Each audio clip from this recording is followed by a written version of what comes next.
Walang pagdadalawang isip na tumulong ang ilang mga mambabatas para tugunan ang pangangailangan ng mga residente sa kani-kanilang distrito sa gitna yan ng malalakas na pag-ulang dinaranas ng bansa.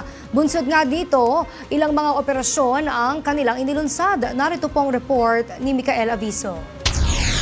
Kabi-kabilang inisyatibo ang inilunsad ng iba't ibang lingkod bayan para tugunan ang pangangailangan ng mga kababayan natin sa gitna ng malalakas na pag-ulan.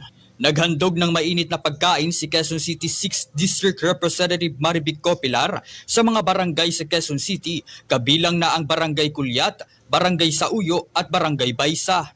Namahagi rin si Rep. Copilar ng Department of Social Welfare and Development o DSWD relief supplies sa Barangay Apolonio Samson na magagamit ng mga residente sa naturang lugar. Naging matagumpay naman ang pamamahagi ng relief packs sa mga residenteng apektado ng malawakang pagbaha sa Barangay Vasra sa unang distrito ng Quezon City sa pangunguna ni Representative Arjo Atayde at DSWD. Bukod sa relief packs, personal ding ipinamahagi ni Atayde kasama ang content creator na si Boss Toyo ang karagdagang tulong kagaya ng unan, kumot, banig, tinapay at inumin. Patuloy naman ang pakikipag-ugnayan ni Atayde sa mga ahensya ng pamahalaan upang matiyak ang sapat na suporta para sa kanyang distrito. Present naman sa pamamahagi ng relief supplies sa mga residente ng Novaliches si Quezon City 5th District Representative PM Vargas.